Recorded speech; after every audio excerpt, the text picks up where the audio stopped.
She stood in the center of the ballroom, champagne glass raised, voice cutting through the jazz quartet like a blade through silk. Her name was Victoria Hayes, 28, newly promoted to senior partner at one of Chicago's most prestigious law firms.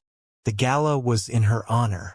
200 guests, ambient lighting, white tablecloths, and me, standing 3 feet away, holding her coat like I'd been holding her secrets for the past 6 years.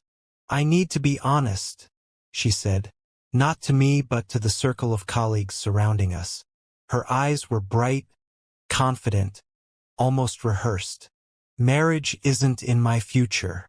Not with someone who'll never understand what it takes to build something real." She didn't say my name. She didn't have to. Everyone knew. Everyone turned. I could smell her perfume, the same one she wore the night we met. Chanel No. 5. It used to make me feel safe. Now it just smelled expensive. "You're a good man, Andrew," she continued, finally looking at me. "But good isn't enough. You'd never be a good husband. I'm not marrying you." The room went silent. Not the kind of silence that invites response. The kind that buries you alive. I didn't argue, didn't raise my voice. I just nodded once, set her coat on the back of a chair, and walked out through the double doors into the cold Chicago night. What she didn't know was that I'd already seen the documents. Welcome to a story about what happens when someone mistakes kindness for weakness. If you've ever been underestimated, ever been told you weren't enough, then this one's for you. Hit that subscribe button right now. Turn on notifications. Drop a comment below and tell me where you're watching from. Because what's about to unfold, you won't want to miss a second of it. Let's get into it. My name is Andrew Cole, 32. I'm a forensic accountant. Not the flashy kind you see in movies. The kind that finds things people don't want found. Numbers don't lie. They don't perform. They just exist, waiting for someone patient enough to read them. Victoria and I met during her first year at the firm. She was brilliant, driven, hungry in a way I respected. I was consulting on a fraud case her team was building. We worked late nights, shared takeout. She told me once that I made her feel grounded, that I didn't need her to be anything but herself. We moved in together after 8 months. She said I was her safe place. I believed her, but over the past 2 years something shifted. Promotions came, bigger cases, bigger circles.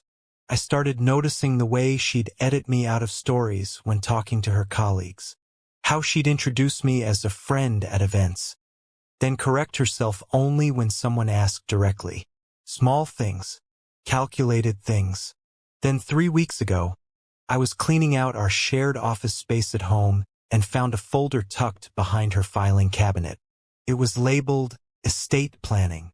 Inside were drafts, multiple versions of a prenuptial agreement I'd never been told about, clauses about asset protection, separate property divisions, a waiver of spousal support, and a note, handwritten on firm letterhead, from her senior partner, "Victoria, smart move.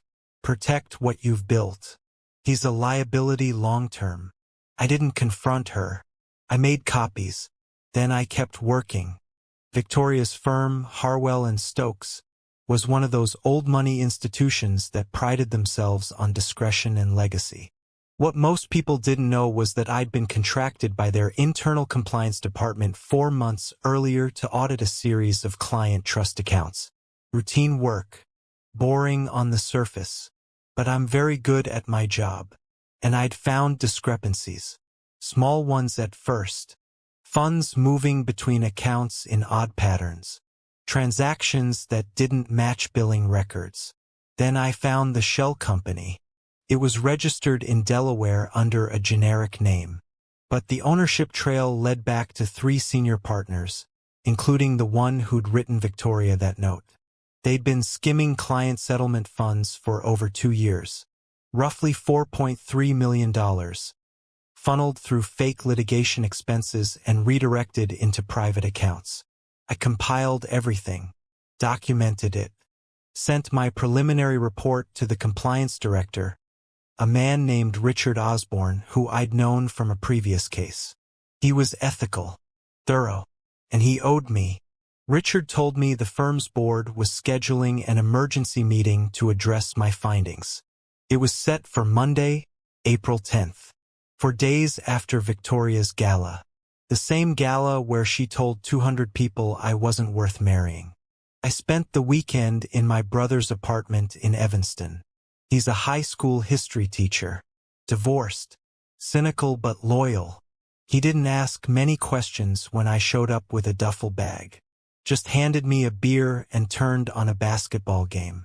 "She really said that in front of everyone?" he asked during halftime. "Word for word," I said. He shook his head. "You gonna do anything about it?" I didn't answer right away. I was thinking about something my father told me before he died.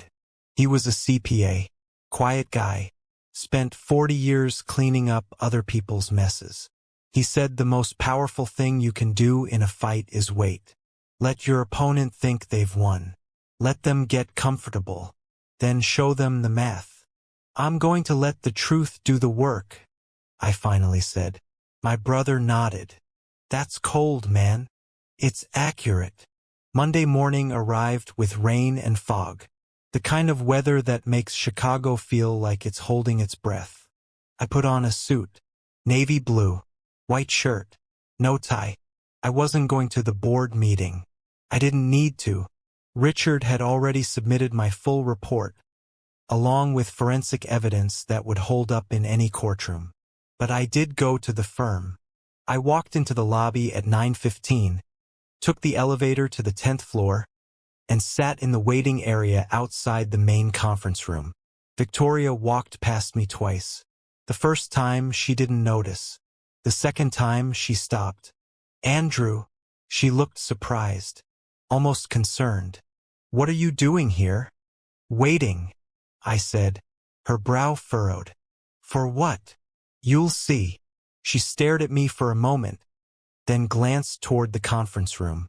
"Is this about the other night? Because I think we should talk." "We don't need to talk, Victoria." She blinked. For the first time in months, I saw uncertainty in her eyes. "Andrew, I didn't mean—" "Yes, you did." I kept my voice even, calm. "You meant every word, and that's fine. But you should get in there. They're waiting for you. If you're still watching at this point, drop a comment that says, 'I'm still here.'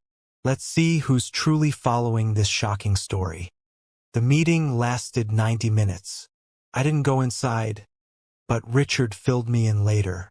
The board confronted the 3 senior partners with my findings. Bank records, email trails, forged invoices. They had no defense. 2 of them tried to blame administrative errors. The third, the one who'd written that note to Victoria, tried to claim I'd fabricated evidence. That's when Richard played the recordings. I'd installed monitoring software on the firm's internal network months ago as part of my compliance contract. Fully legal, fully documented, and I'd captured dozens of conversations between the partners discussing how to move money, cover tracks, and silence anyone who asked questions. By 11:30, all 3 had been terminated. The firm issued an emergency statement. The state bar was notified. Criminal referrals were being prepared. And Victoria, who had been publicly mentored by the partner who'd called me a liability, was now professionally radioactive. She called me 16 times that afternoon.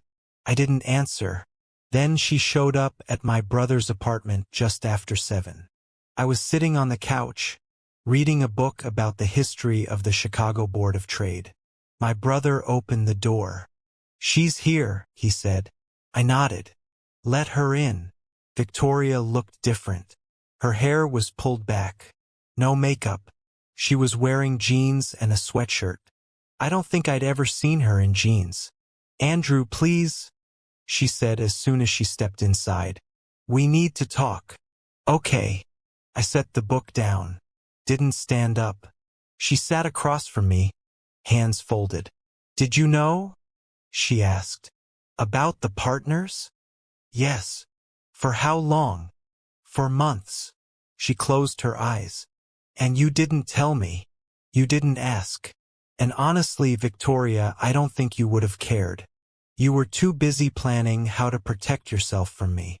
Her face went pale. You found the prenup. I did. She opened her mouth, then closed it. For the first time since I'd known her, she didn't have a script. It wasn't personal, she finally said. It was practical. I worked hard for what I have. I couldn't risk. Risk what? That I'd take something from you. I leaned forward. I never asked you for anything. I supported you. I celebrated you. I stepped back when you needed space. And the whole time, you were preparing to cut me out. That's not fair. It's accurate. She looked down. I didn't mean what I said at the gala. Yes, you did. My voice didn't rise. You meant it. You've been thinking it for months. Maybe longer. And that's fine, Victoria. You're allowed to want what you want. But don't insult me by pretending it was a mistake. She was quiet for a long time. Then she whispered, What happens now? You move on, I said. You rebuild your career. You find someone who fits the image you want. And I do the same. She left without another word. I didn't watch her go. I just picked up my book and kept reading. 2 weeks later, the fallout was everywhere. The firm's reputation collapsed. Civil suits piled up. The Illinois State Bar opened formal investigations. Victoria wasn't charged with anything, but her name was in every article. She'd been photographed at events with the disgraced partners. She'd signed off on cases they'd handled. Guilt by association is a quiet killer in the legal world. She resigned from the firm by the end of the month. I heard through mutual contacts that she'd taken a position at a smaller firm in Milwaukee. A step down. A reset. I didn't take pleasure in it. I just noted it the way I note everything else. As a fact. Meanwhile, I kept working. Richard offered me a permanent consulting position with a firm that specializes in white-collar crime. The pay was good. The work was clean. I moved into a small apartment in Lincoln Park with a view of the lake. No distractions. No noise. Just numbers and silence. My brother asked me once if I felt guilty. For what? I said. For ending her career. I didn't end her career, I told him. I just stopped protecting people who didn't deserve it. The rest was gravity. 6 months after the gala, I got a letter in the mail. No return address. Just a postmark from Milwaukee. Inside was a single handwritten note on plain paper. You were right. I'm sorry. I read it twice. Then I put it in a drawer and went back to work. Some people think revenge is loud, explosive, theatrical. But the most effective kind is none of those things. It's just the truth delivered at the right time, to the right people with no emotion attached.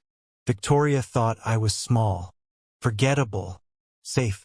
She thought kindness was weakness. She thought I'd disappear quietly. What she didn't understand was that quiet people see everything. We listen. We document. We wait. And when the moment comes, we don't shout. We just show the receipts.